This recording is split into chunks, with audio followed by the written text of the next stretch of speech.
Hi everybody, Jennifer Blevins-Smith with Integral Clinic Solutions, and you're watching my YouTube channel, Navigating the Business of Medicine.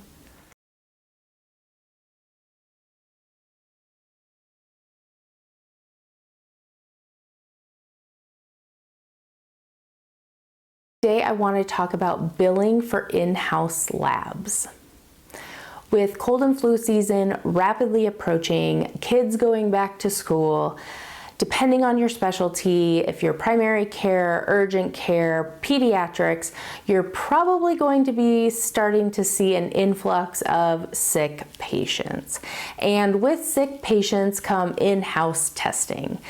This will include rapid streps, RSV, flu, all of those things that we can now test in-house to hopefully get a quick answer and get those patients on the mend.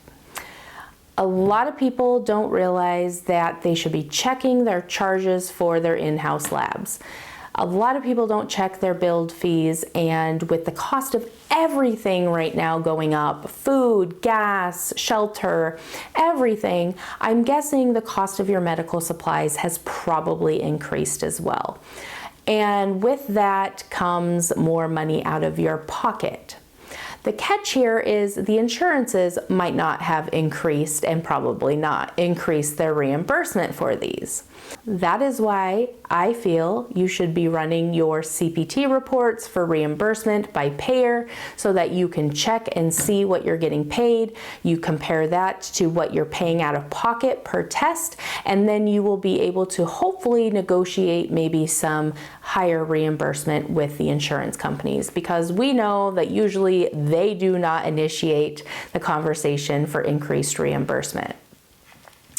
With that being said, I'm guessing you are paying more out of pocket, you aren't getting higher reimbursement.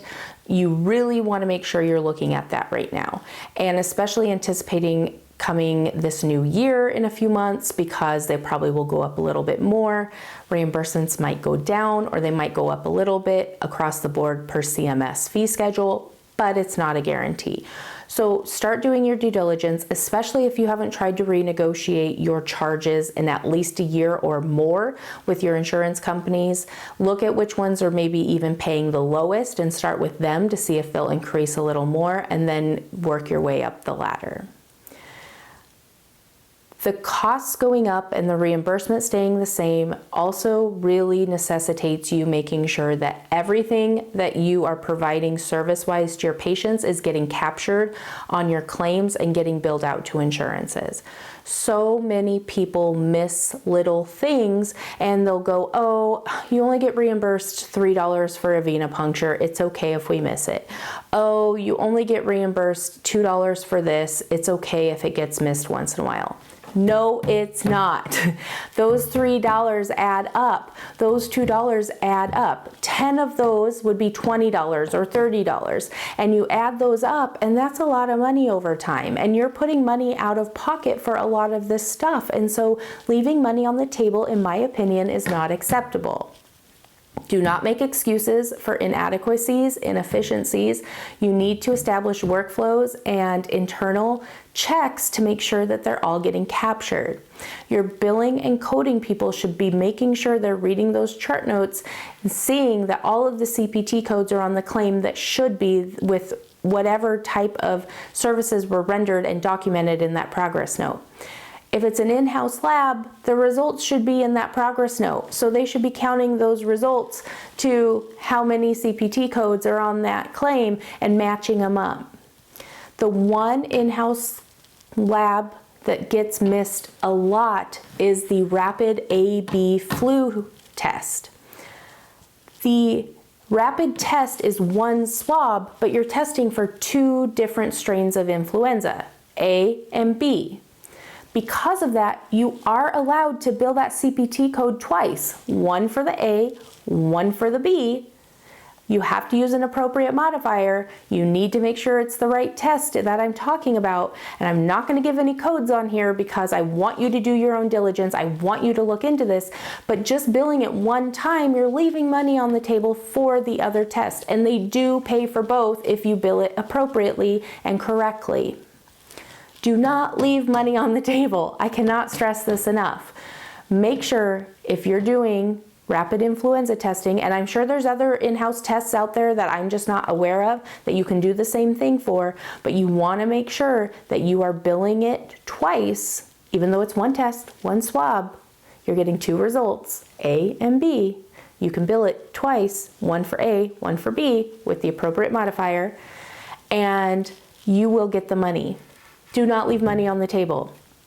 We're coming into cold and flu season.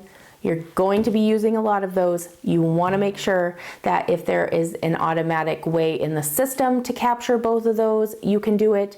If your billing system will help you, however you need to do it to make sure that you're capturing everything you need to, do it. Check out your EMR system, ask questions, see if there's ways to make sure that things get captured correctly for services rendered.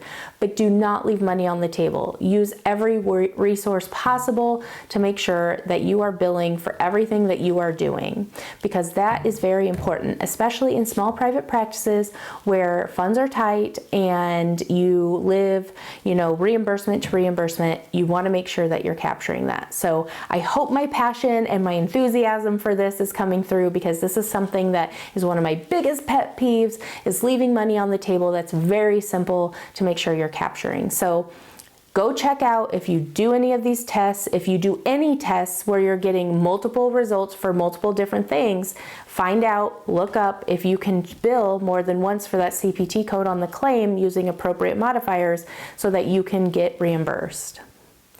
If you have any questions or comments about this, please leave that in the comments below. Smash the thumbs up button if today's video was helpful. Subscribe to my channel if you haven't already. And please, please, please share this video with all your colleagues who might not be aware of this, who might not be practicing this, because we're coming into cold and flu season. It's a perfect time to fix it internally. Thank you so much. Everybody have a wonderful day. We'll talk to you soon. Bye-bye.